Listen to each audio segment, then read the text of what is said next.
what LeBron James is doing is absolutely unprecedented. It's astonishing. I've said it before, and I probably said it on this show, he's the first player ever to be the best in the world in his 15th season. Like, he's still the best player in the world in his 15th year. That is unheard of. And one of the most remarkable stats I think that I've seen him put up is the 54% shooting. Because usually guys, like you look at Michael Jordan's numbers, his field goal percentage went down. Well, because you lose your legs, you're less vertical, your shots are more contested. Yep, more jumpers usually. And for LeBron, he's a career 50% shooter. Now, 54% this year. That is incredible. But I would contend this. He said he's at an all-time high.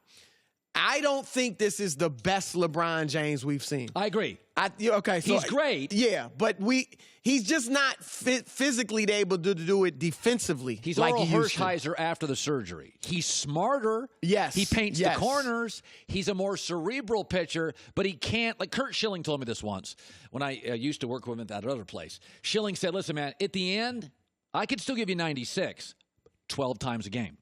Yeah. So I wasn't burning it in the first and second inning. Kurt's like, when I started, I had that 45 times. Then you get down to the mid-late high 20s. He said at the end, I had about 12 94-mile. I mean, really like, this is all I've got. Yep. And he said you tried to save them until like 7th inning, 6th inning. And that's why I feel. Remember when LeBron broke in the league? His trademark move to me was a defensive move. I'd never seen a guy do this. When LeBron broke in the league, he would chase you down and swat your stuff off the board. Yeah. He did it about once a week. We haven't seen that in 6 years. Since Iguodala in the finals, right? No, and that's where he's not what he used to be, is on the defensive end. And he's kind of cruising, so he can do it offensively, on defense, so he can do it offensively. He is so much smarter, though, and mentally tougher. Like, I always felt, I was one that I had no problem with LeBron going to Miami. I didn't kill him for it. But I did feel like, he sold himself short. Because I thought LeBron was good enough. I covered a lot of those Cavaliers games with that team, his first stint in Cleveland. I thought they could have beaten the Big Three in Boston. I thought they could have beaten the Kobe, Gasol Lakers, who won a title in 2010.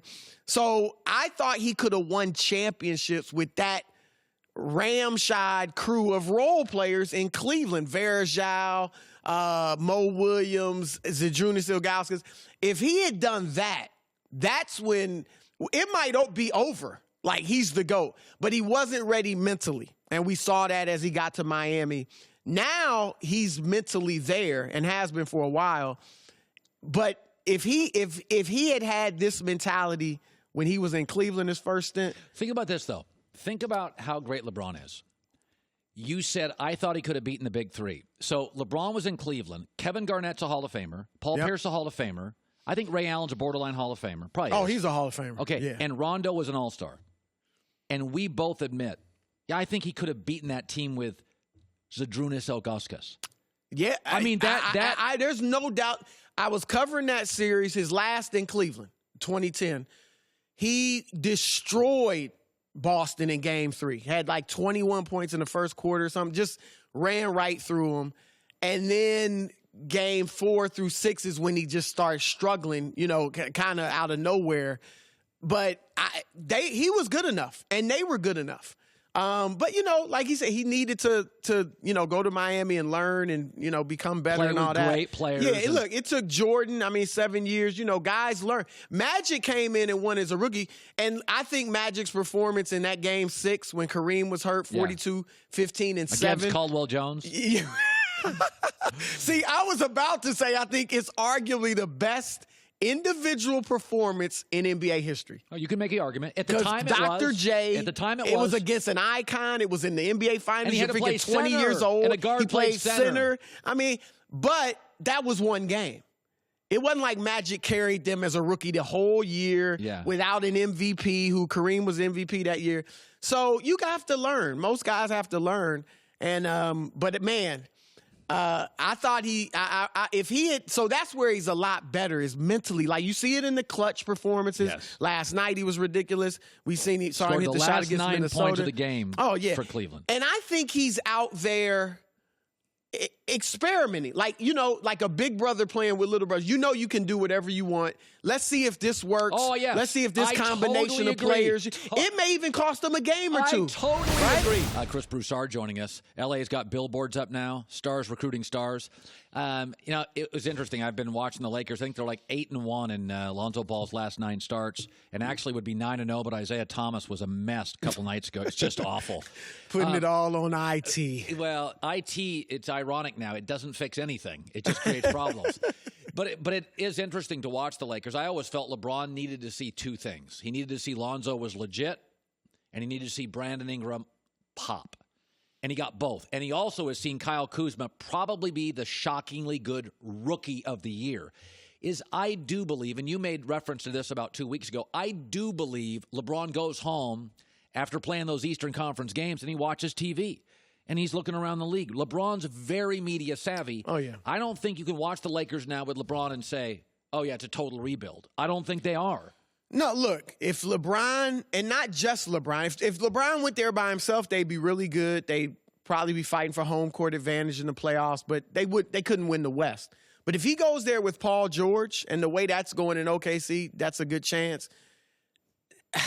You wouldn't call them the favorite, obviously, but they'd be right there. You'd have to give them a shot in the Western Conference, but you're still in the West.